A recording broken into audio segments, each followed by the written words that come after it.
Gingrich. Asked during the debate to name the security threats that worry him, Newt Gingrich lays out 3 scenarios: a weapon of mass destruction in an American city, a cyber attack, and something many have never heard of. Electromagnetic pulse attack, which would literally destroy the country's capacity to function. An electromagnetic pulse attack, or EMP. It's been the stuff of fiction on the Fox show 24. It's an EMP! But it's also a real threat, experts say, and it likely wouldn't look like that. An EMP attack, they say, is an intense burst of electromagnetic radiation. It can be triggered by detonating a nuclear weapon at high altitude, a weapon that could be launched by a rogue nation or a terrorist group with access to it. Detonated low to the ground, atomic weapons have a devastating physical shock. But detonated miles up in the atmosphere, experts say, the main impact is electrical, energy that doesn't kill people but spreads like lightning, striking any electrical grid or circuitry, feeding into them, burning them out. Whole cities could go dark. Security analyst James Carafano has written about EMP attacks. In one single event, what could be disabled? If you had a large-scale EMP event in the United States, everything would be disabled, because even things that weren't knocked out, let's say your car, which might be okay, but the electrical grid's going to be gone. There's going to be no way to do traffic lights. There's going to be no way to land ships. There's no way to get fuel to the gas stations to refuel your car. And if you got them there, the gas pumps wouldn't work. Think of this fictional attack in the movie Ocean's 11. We demonstrated electromagnetic interference on a much smaller, less threatening scale at the University of Maryland, showing how magnetic fields from some electronic devices often interfere with other devices. You hear this ringing behind me? We're showing you what electromagnetic interference is. Say this television is a car. The car's function is rolling along normally. Here's a cell phone ringing. When it gets close to that, you can see how the audio of the television signal changes. You can hear the interference. That's essentially, it's interfering with the car's function. But with a large-scale EMP attack, experts say, computers would fail, telecommunications cut off, bank accounts inaccessible. They say that's because the transformers that power many electrical grids take a long time to manufacture and transport. And with transportation knocked out by the attack, that prolongs the isolation. Brian Todd, CNN, Washington. When the only constant in life is change, you need to be ready. This is the Man-Made Survival Show. Hello everyone, my name is Jose Prado with Man-Made Survival. Thanks so much for coming back to the channel and watching this video. I really hope you share today's video, because this video is going to be one of the most important videos that I have done in a while, okay? And I have done over 100 videos, and I would put this one number 1 on the priority for you to learn from and for you to watch, because the information that I'm gonna give today is gonna be extremely important, okay? And we're gonna have to deal with reality on this one, because even though reality is not something pleasant, and a lot of times it's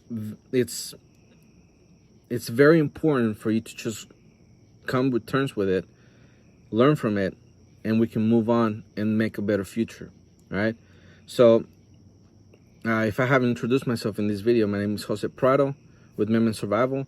Please share the video. Please subscribe to the channel so you can get more of our videos and get updates.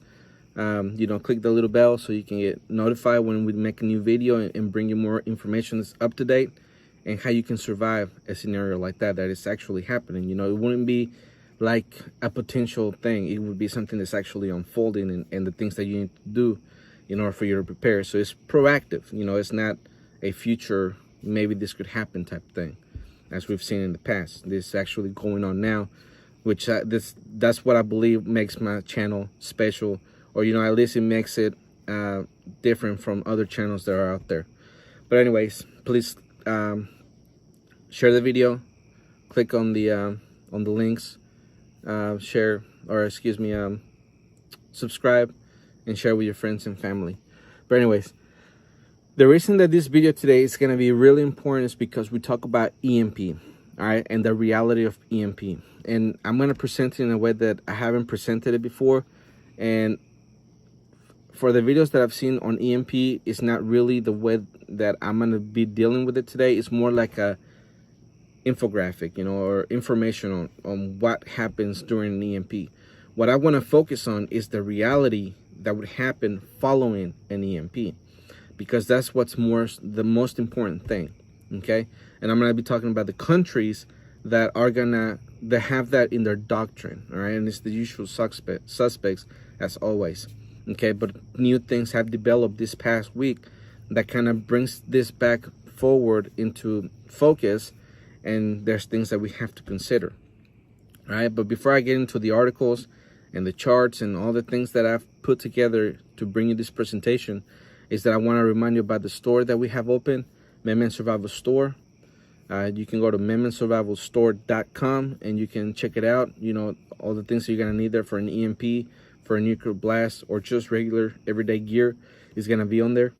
You can be assured that when you make a purchase, that you're helping homeless people get the gear that they're going to need for the winter or just everyday living, and you're going to help us teach orphanages, or the kids in the orphanages, how to survive if for whatever reason there's an EMP one day, and the government has left them, the workers have left them because they have their own families to take care of, and the orphanage kids will become their own little tribe. All right, and I want to make sure that they know how to survive. But anyways, that would be how you would support that, and you would support this channel. Okay, so it's important. Please make a purchase through there and help us out that way.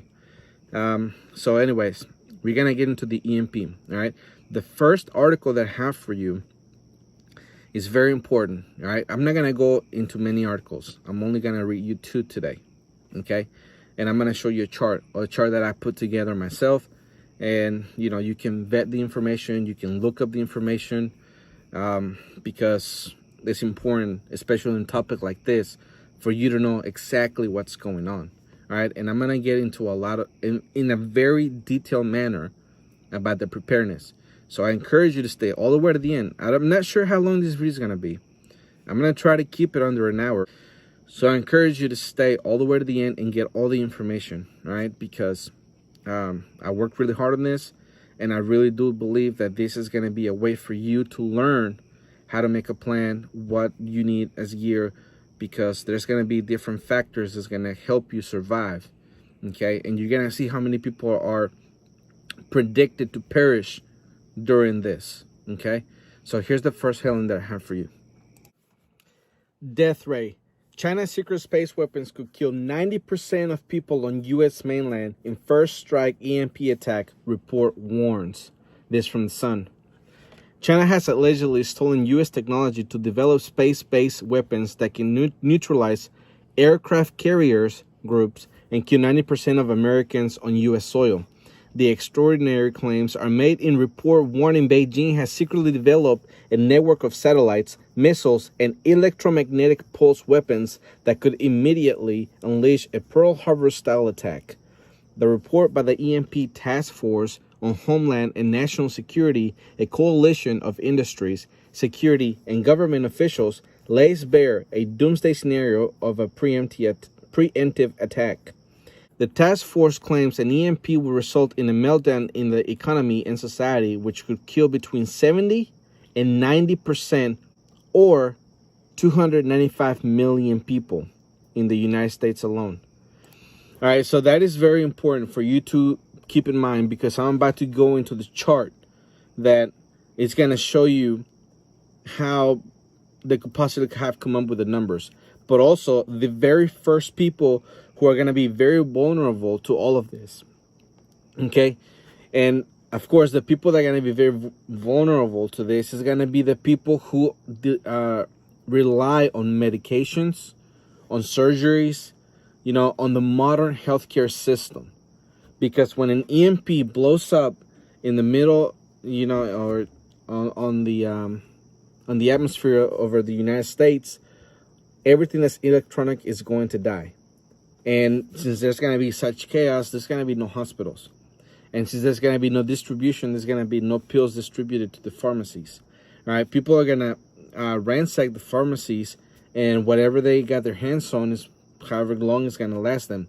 All right, so I want to remind you, by the way, that all these numbers, or at least the numbers, the 295 million people that would die, that's only in 12 months. All right, that is a 1-year span.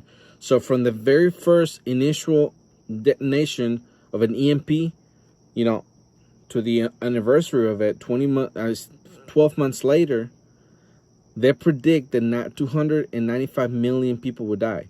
All right, so 12 months for that very many deaths is just extraordinary. You know, it's something that we cannot really fathom completely. That's why it's important for us to come to terms with reality right now while it hasn't happened yet. For when it does, we are prepared mentally for it. All right, so the first chart that I have for you is this that I'm going to put on the screen. I got these numbers that you see in front of you from the CDC. Okay, and I want to go ahead and come back and say that the reason I'm using the CDC numbers is, for one, it's a government agency, right? And if we cannot trust the CDC, which of course a lot of people don't, then who the heck can we trust? All right, the whole reason we're in the pandemic and using the guidelines that we're doing now is because that's what the government uses. All right, what the CDC says is pretty much what the government does, you know, at least to this point it has. All right, so that's why I'm using CDC numbers. I'm going to leave the link below this video so you can find the data that I found and the way that I looked at it. All right, so before I get into the numbers, I want to make sure you understand that the numbers that I use are the people who go into the emergency rooms or the people who get diagnosed, all right? And all of that has to do with medical intervention, because the people who went to the hospital, if they didn't get any kind of treatment or you know, surgery, whatever, depending on the cause of or you know, on the what happened to them, it's whether or not they're gonna be able to survive it. You know, if somebody got shot, if they were taken to the hospital, they did surgery, then they have chance to survival. If they didn't get any medical intervention, you know, of course, depending on where it hit, but we're talking about vitals, then of course they would more than likely die, right? So that's the whole idea of all of this. So there would be no supply chain, there would be no emergency rooms, and there would be, you know, no pharmaceuticals. So I want to stress that. So right now, the first numbers I'm going to give you is using modern medicine today, okay? And those are the number of deaths in 1 year, and some of the numbers are from 2017, and some of them are from 2018. Not really 2020, but, you know, those numbers are still, is the best data that we have right now. So leading cause of death in the United States, heart disease. With modern medicine and intervention, 647,457 people die annually. From cancer, 599,108. Accidents, unintentional injuries, you know, that would be like a car accident or, you know, falling off a ladder or whatever, 169,936. Stroke, 146,383. Diabetes, 83,564. Influenza and pneumonia, 55,672. Intentional self-harm, which would be suicide, 47,173. Asthma, 3,564. Homicide and assault, 19,510. The total deaths in 1 year out of all this would be about 1,772,367. All right, so that's why I wanted to make sure that with modern medicine, with medical interventions, with ER, hospitals, and everything, we still get those amounts of death. You know, 1 million people dying every year because of this. You know, it's very sad and very unfortunate, but it's reality. All right, so the next numbers that I'm going to be showing you here now in a few seconds are the numbers that they have for when people go to the ER, people who have been diagnosed, you know. And of course, the reason I put them on the list, I want to specify, I want you to understand, is because these people will not get any type of medical intervention. That would mean no pharmaceuticals, no, you know, therapy, whatever. All right, no surgeries, no transplants, no transfusions, nothing, no medical intervention whatsoever. All right, so the chances of them dying, of course, will be greater. All right, so, and again, these numbers are the ones that show in the CDC website. For heart disease, with a lack of modern medicine, would be 30.3 million people that would die. All right, so you can see the big difference between the two numbers. With modern medicine, 647,457 is out of those 30.3 million people. All right, those are the people who perished. The rest of them are the ones who had intervention by medicine, surgery, whatever. All right, that's how the rest of this chart breaks down. Cancer, 24.7 million people. Accidents, unintentional injuries, 29.4 million. Stroke, 7.8 million. Diabetes, 34.2 million. Influenza and pneumonia, 1.5 million. Intentional self-harm, suicide, 479,000. Asthma, 19.2 million. Homicide and assault, 1.7 million. Out of all of that put together, that brings the number to 149,279,000 people. Okay? And the number that I have right next to that 1.7 million for assault and homicide is the difference between what I have here that I added up against that 295 million that they estimate that would die. So that will leave 145,721,000 deaths that, I didn't account for. I'm sure that they use different methods that they would probably die because, of course, there's other diseases out there like HIV, others, old people. I didn't put people over 65 years in here. I just put the leading causes of death. All right, so that would leave that 145,721,000 to kind of speculate what that would be. I would assume that would be from homicide and assault because, of course, we're going to have chaos and pandemonium all throughout the United States. People are going to be fighting over resources. People are going to be fighting over safety. People are going to take advantage and rape women, rape children, kidnap people. There's going to be a lot of evil out there that's going to happen because of this. So the reason I gave you those numbers is because I want you to understand just how big and important the medical system that the United States has is.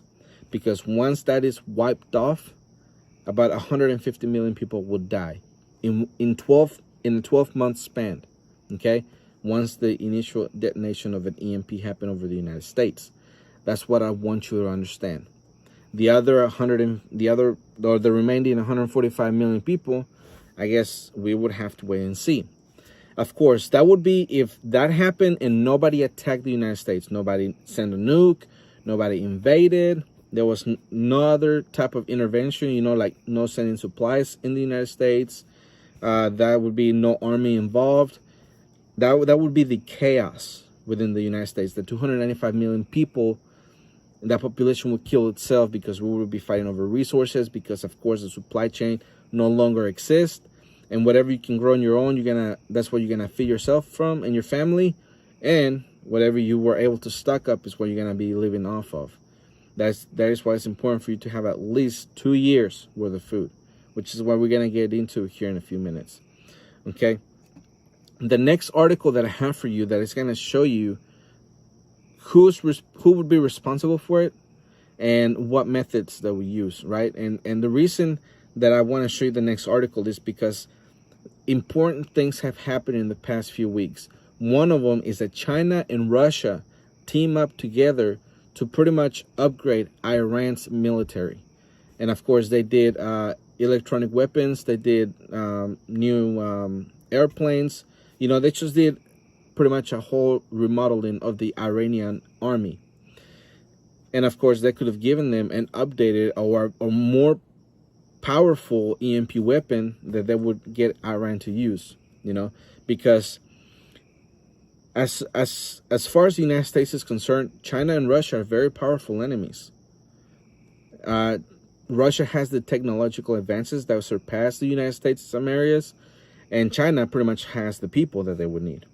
Okay, now what we boast about as Americans is our military might.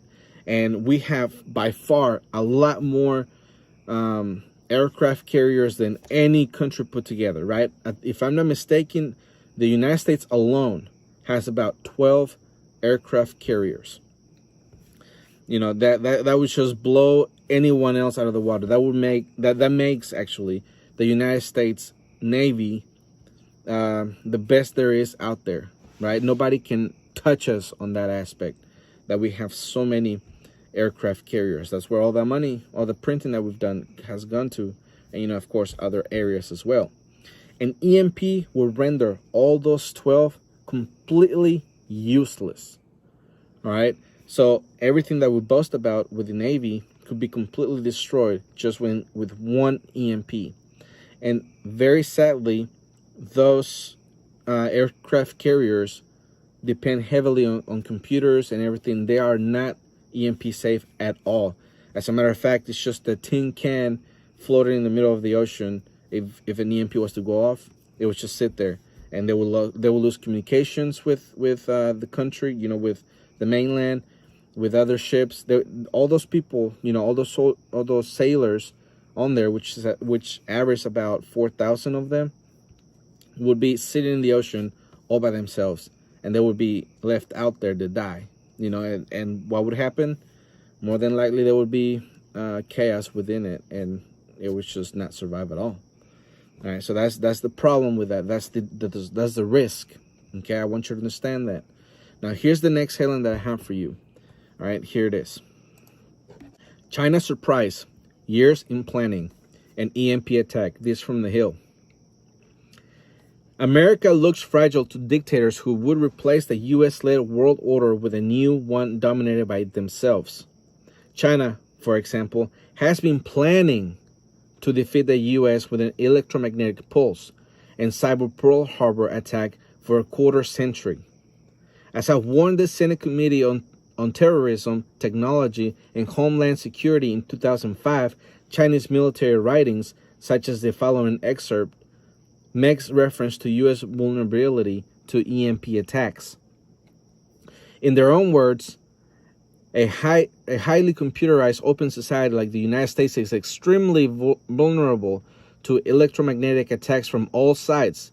This because the U.S. economy, from banks to telephone systems and from power plants to iron and steel works, rely entirely on computer networks. When a country grows increasingly powerful economically and technologically, it will become increasingly dependent on modern information systems. The United States is more vulnerable to attacks than any other country in the world. So it is very bad news, more than a year after President Trump issued an executive order on coordinated resilience against electromagnetic pulse, that the Department of Energy and the Department of Homeland Security have done nothing to prevent the national electric grid or other critical infrastructures that sustain the lives of 330 million Americans. All right, so China is suspect number one because we were able to infiltrate or whatever we did in order for us to be able to get the documents that shows that that's the way they think. That to them, an EMP is not a nuclear device. So even if we were to do a treaty that no nukes would be used, they don't consider an EMP a nuclear device. So they would be legally allowed to use it, which would send this country back to the 1700s.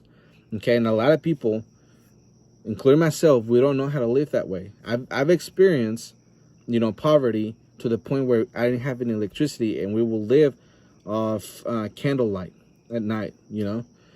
But to be completely off the grid, so many years later, now that I'm used to it, it would be something very difficult for me, even as a prepper, to really kind of like cope with it, right? That's why it's important for us to get prepared now, because the systems that we put in place now is going to be what determines how successful we are to surviving. Because if there's 331 million Americans and 295 of those will die, about 36 million Americans will be left in the country. So you have to make sure that you're one of those and your family members as well. That's why you must prepare today. So if something like that was to happen, you would be prepared to survive. However, in reality, right? If we were to get attacked with an EMP, you can bet the nuclear strike or an invasion of the United States would happen, because China, Russia, Iran, whoever it is who decides to attack the United States one day and, you know, are successful in doing so, and somehow they're able to defeat the military, whatever, you know, using EMP weapons and whatnot. They would take the land for themselves. They would take the water. They would take the farmlands. They would take all the resources. And the remaining 36 million people, either A, they fight for their survival, which of course they would die for it, or they would have to go into slavery. There's still slavery nowadays. You know, it's 2020. It's a very few handful of, if I haven't said that right, a few countries actually have slaves nowadays. Now, let's say that they don't, you know, actually take us into slavery. They can put us or the remaining people who are alive into concentration camps. Okay, and if they want to take over all of the United States, all they would have to do is just kill the remaining 36 million people. I mean, the Chinese government in the past has been known for killing over 80 million people. That's history, right? So 36 million, in order for them to take the entire United States and rebuild it, I don't think they would have an issue with that. You know, I mean, common sense would say that at least, or at least I would hope. So I hope you understand the gravity of all of this, okay? If we get an EMP, and the way you would know is that nothing works. Your computer don't work, there's no internet, no phone, your car don't crank, all right? And if it's the middle of the day, the lights will suddenly go off and you will have to walk home. You will have 3 days to get home before even more chaos unleashes, okay? So what can you do to prepare? There's a few things that will pretty much, there's several factors that will decide your fate. Okay, the first one I want to say is going to be your spiritual health. God will ultimately decide your fate. However, you will draw strength and perseverance by how spiritual you are. Okay, and I want to touch on that real quick. There's people that have found strength and a reason to live through spirituality. All right, you guys know that I'm a Christian. I believe in Jesus Christ. He's my Lord and Savior. He died on the cross, and 3 days later he rose from the dead, and now he sits on the right side of the Father. You know, just real quick in a nutshell, that's what I believe. I'm a Christian. It has been documented in the past that because of religious or spiritual, whatever you want to use, beliefs, people have been able to actually survive certain situations, or being able to have the will. There we go. That's the word I was trying to think. The will to actually survive certain situations, because they want to see their family members. They cry out to God and they ask for help and all those things. The next thing that is going to be important for your survival is this: mental health. Mental health. Come to grips with reality. Prepare your mind to accept the fact that your family members at any age will die from this, whether from an attack or lack of medicine. Some may even take their own life because of it. All right, I want to touch that real quick because it's very, very important.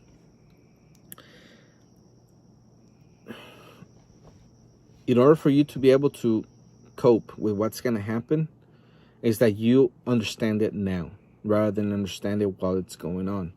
Because there's a lot of people out there, including my family, who depend on medicines, who depend on pharmaceuticals in order for them to continue living. There's people out there who have transplants, and in order for them to continue to survive, they need anti-rejection medicine. But once that is stopped, then the body's going to fight the new transplant, and that will eventually cause them to die. All right, there's people who have asthma, and just the simple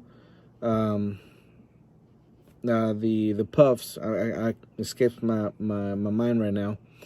Just because they don't have that, they could go through an episode and not survive it. There's different things, and a lot of family members have those issues within the family.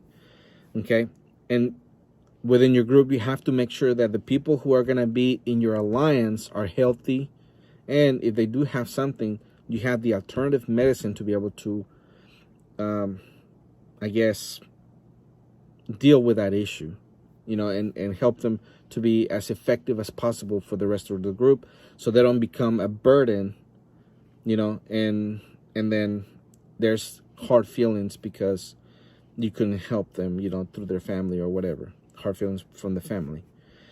All right, so that's why it's important. And then there's still gonna be people who are gonna feel in despair. They're gonna feel like there's no reason to live, and they might take their life. It might come to a surprise to you that could happen, or that one of your family members thinks that way. There's a lot of people who rely on the pharmaceuticals or on the prescriptions that shrinks give them, or even the actual fact of going out to the shrink and be able to talk to them and stuff that that will calm their mind. That's going to be taken away in that scenario.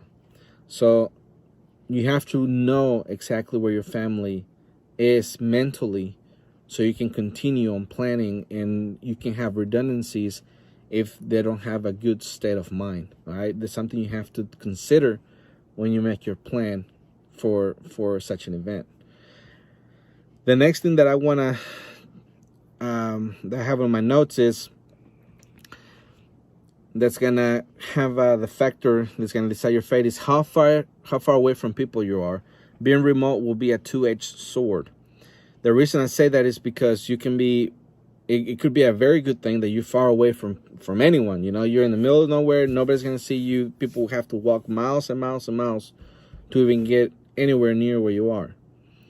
That could be a good thing when the rest of the country is going to hell in a handbasket, but it could be a bad thing if you're attacked, if you have an accident, if you're out there by yourself, if one of the family members is sick and you don't have the proper medicine or the proper herbs out there where you're going to be staying at, and they die from the lack of medicine.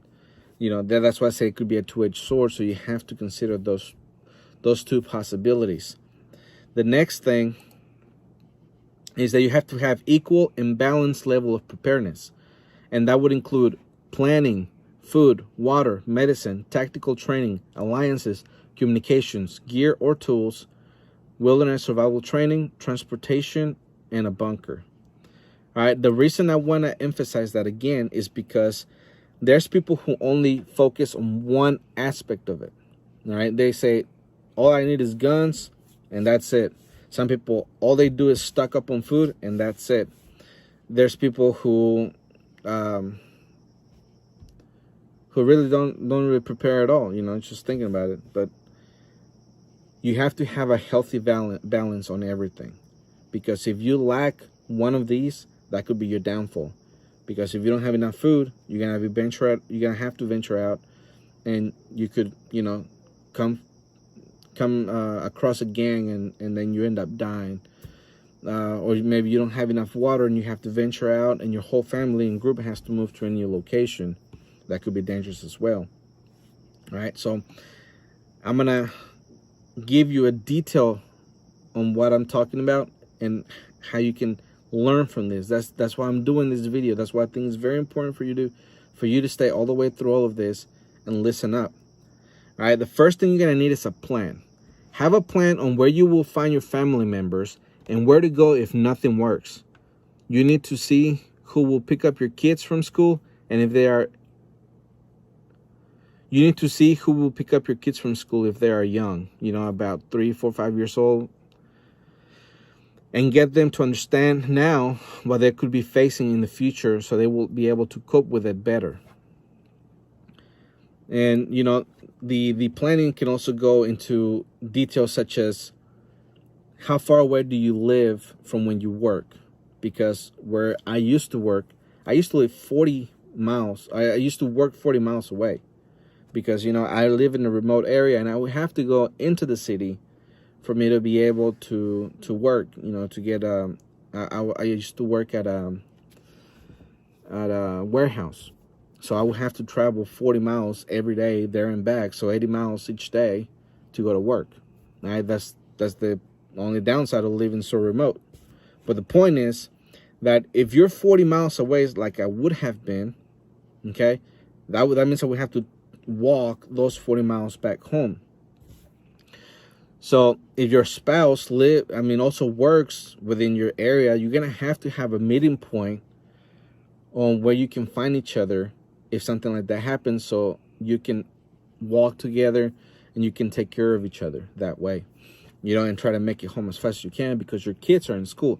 That's why it's important for you to know or have someone designated that's going to be able to go pick up your kids from school. The teacher's going to try to keep their kids safe as possible for as long as they can, but they're going to get edgy too. They're going to get nervous and they're going to want to go home, and they're going to want to know where their kids are. Because you can have a kindergarten teacher that's taking care of your kid, but they have a kid in middle school or even in high school, and, you know, and they don't have a plan, so they just panic and they just leave your kid behind, right? And they go try to find their own kids. And we can really blame them for that. I mean, that's human nature. That's why it's important for everyone to have a plan and think of those things right now while we still can. So that's why you have to have someone to be able to pick up your kids, you know. Pray to God that your home if something like that was to ever happen, so you don't have to travel as far and it won't be as stressful. But we know that there's 330 million Americans. You know, you got to think how many hours I'm outside my home compared to when I'm home. I used to work, I kid you not, about 14 to 20 hours every day. All right, I know a lot of people is not going to believe me, but I have people that I work with, my coworkers, who actually listen to this podcast, they can tell you that, yes, it's true. We used to work 14 and 20 hours shifts every single day, 6 days a week. All right. So I would spend all that time outside of my house compared to just going home, sleeping, waking up, and doing it all over again.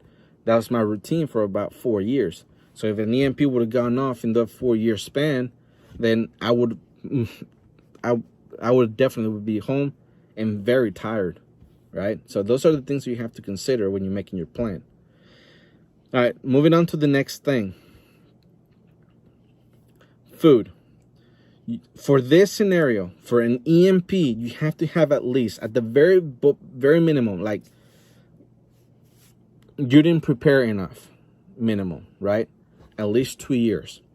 The reason I say that is because if there's no war, or if we do win a war, let's say that they did the EMP, they tried to invade, but our government or our military was able to repel it and was able to get people off, or, you know, even the citizens in Texas and all the border states on both sides were able to fend off any type of attack, and we were out of threat, you know, let's just put it that way.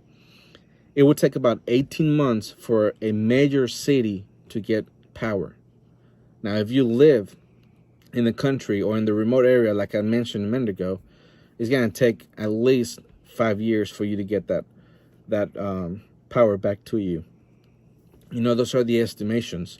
So that's why you have to have at the very least 2 years worth of food. All right. And your bug out location has to be in an area where you have constant water coming through, because that's going to be another downfall if you're not ready. But before I move on to the water, I want to go ahead and say that you need at the very least 2 years. And that can be a combination of canned goods, storable food, food that you put in Mylar bags yourself, a garden, and canning the excess fruits and vegetables. All right, you can also have dried fruit. You can have farm animals, all right, but you gotta make sure that you can feed them what you have in your garden. Another thing you have to be sure you know how to do is to butcher them, because if you don't butcher it right, then you can actually spoil that meat. You can make it to where it's not edible. And also learn to look for diseases that your animals may have, And also that's going to be a great barter tool, because other people are going to want to have chickens. They're going to want to have rabbits in order for them to be able to multiply them and be able to eat off of that and live off of it. All right, so the next thing I said, it was water. You're going to have a family gravity-fed water filter, personal water filter, natural water filter, which, you know, would be the sand, the charcoal, or, you know, the natural way. Water purification tablets, water purification using bleach, water bottles, rain catchment system, a pond, a creek, a river, a lake, or even an ocean. You know, like I said, depending on where you live, if you're gonna get your bug out location, make sure that it has a natural water coming through it in a regular raining season.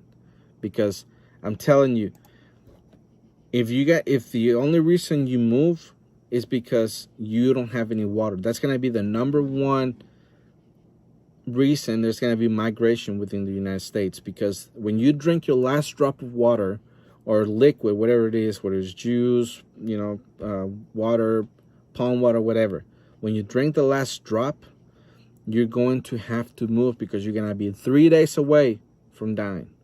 That's why we have to have those personal water filters. And if you're gonna get a bug allocation, make sure it has a stream running through it 365 and it never gets dry. You know, it's not a seasonal stream. Make sure you take care of that if you look for a bug allocation. Medicine. You have to have training on first aid and have a stockpile of medical supplies such as stitching kits, band-aids, gauze, you know, antibiotic ointment, etc. Have a defibrillator and a gunshot wound care kit, and learn natural medicine. I want to go ahead and specify again that natural medicine should never, or at least in my opinion, it should never take over modern medicine. And the reason I say that is because my own family members have been saved because of modern medicine, right? Alternative medicine, in my opinion, should only be used when regular people, modern medicine cannot be found. You know, there's no longer doctors at the hospital because, you know, everyone's home, or there's an EMP, there's no power, or whatever. You know, you make up the excuse, there's no one. That's the only reason why you should use natural medicine and be able to learn how to take care of illnesses and gunshot wounds at home. You know, be able to do a small surgery and know that you have to have a sanitized, sterile place to be able to do those things. You know, learn all of that. That's the most important thing for you to learn. If you learn anything, that should be top priority. If you have a tight budget, you should put medical training at the very top. Okay. Tactical training. Have more common types of ammo than different types of guns. Have plenty of maintenance materials for guns. Have more than 30 hours of accuracy training with every weapon you own. Learn to clear a room or a building. Learn to rescue a hostage. Learn to infiltrate groups. Learn intelligence gathering. Learn Morse code. Learn military alphabet and learn the military time. Learn to invade an enemy in the dark and during the day. Have night vision goggles and learn to leave secret messages. All right, so all of that is very important, because having the tactical training is gonna be one of the main factors that's gonna help you survive. Because if you learn to get intelligence, then you're gonna be able to know when danger is coming your way. If you're able to evade people during the day or night, whatever it is, you're gonna have the upper hand. I say you need to have more ammo than actual different types of guns, is because your whole group has to have the same gun. You know, follow the same way of thinking that the government, or at least the military, does. Everyone has the same weapon. Everybody has the same caliber. Everyone has the same thing, because if it's cheaper, you know, but if your ally has that ammo and you ran out of it, they can just give you a mag and you can use it in the same weapon and continue fighting, you know. So that's going to be it. You want to have a big amount of that because there's going to be people who's going to want to barter. That's going to be one of the main things that people are going to want to barter, because, you know, even though they did stockpile, they were in several firefights and they're running low, or they're just completed right now, whatever the case may be. Ammo is going to be #1 currency in those type of situations. All right. Moving on to the next thing, alliances.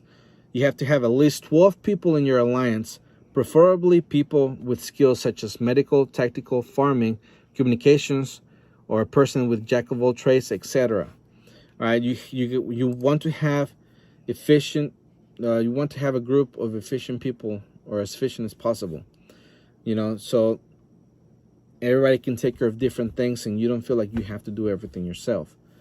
If there's people who lack certain things, I believe that everyone should get the same type of training. That's why you have time now. You know, your entire group, if it's 12 of you go take the same medical class. If it's 12 of you, go take the same tactical class. So 12 of you go take the communications class, you know. That way everybody has the same type of training, the same knowledge, so everyone can be efficient for the entire group. The next thing I have is communications. Have walkie-talkie, learn to operate a ham radio, and learn to make a makeshift ham radio. The reason I say this is because there's going to be a very important tool for your intelligence gathering and for other things, because walkie-talkies is going to be for your perimeter.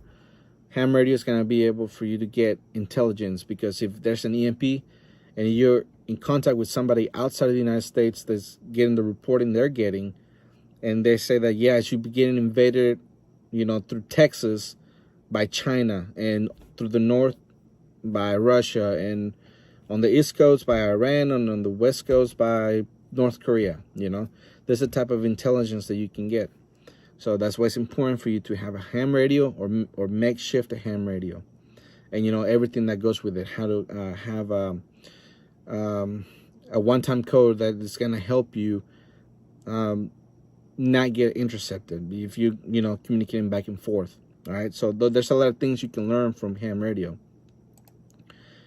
Gear. You have all the gear you're going to need, such as axe, knives, flashlights, power banks, bug-out bags, nuclear disaster gear, EMP gear, which of course is what we sell at the Man Survival store. So check it out. You know, you also want to have shovels, pickaxe, everything you're gonna need for your gardening, everything, all the tools, all the gear that you're gonna need. You have to make sure it's already in place. The next thing is wilderness survival training. Learn to survive in the wild without any gear whatsoever. Learn to make primitive tools. Learn to travel by the stars. Learn to hunt and trap. Learn topography, and if I haven't said that right, and learn to track, because it's gonna be important for you for your survival. Transportation. You're going to need different ways to travel that do not require having a car. For example, you can have a bike, you can have a motor scooter that doesn't have computer chips in it, or you can just have an extra computer in your for your car that you can store in an EMP bag. That way that even if it knocks down or it knocks out your car, that computer in your car, what you could do is that you can just swap it out, put it in, and it should work. Right? As far as the research that I've done, you can see that just switching out the computer on the car that has been hit with an EMP will start just fine, and it will run just fine. You may not have a radio, but you know, at least it's gonna take you from point A to point B. And last but not least, you need to have a bunker. Get a bunker for you and your group, but ideally you want to separate families. And the reason I say that is because, you know, there can be misunderstandings, you know, with husband and wives or whatever, and you just want to have families separated. You don't want temptation to, you know, have its ugly head there and everything like that. So, I mean, if y'all have the money as a group to be able to do that, that would be recommended. All right, so the reason I went into such a big or such a in-depth detail is so you can get everything ready as fast as you can, or as much as you can afford, really, because, you know, of course, all of this all put together is going to be very expensive. So you need to see in your individual need which one is going to take priority. And I would suggest that food, water is going to be top priority, then medical training, tactical, and then the rest you can sort it out. Okay, so remember, you have to have a healthy balance of all of those things, because if you only focus on one thing and you lack on the others, that's going to be your downfall, right? You always heard you have always heard the expression that you're only as strong as your weakest link. So if you lack on any of those, that's where you could fall. All right. So I hope this information was really beneficial to you, that it wasn't boring. I hope it wasn't boring. And I hope it was something that you can take and it'll help you plan for different things in the future. All right. So I hope that it did that. So again, I want to remind you about my book, Preppers Secrete Cache. You can go to www.prepperssecretcache.com, or you can just click the link below. And the book's absolutely free. All we need your help is with shipping. All right. And also the MemoSurvivalStore.com. So again, please share this information with your friends and family. Please subscribe to the channel, like the channel, and leave us a comment. I would appreciate it. I enjoy answering all the comments that people leave me there. All right. But anyways, I want to go ahead and sign off, and I want to remind you that my name is Jose Prado, and remember, always ready.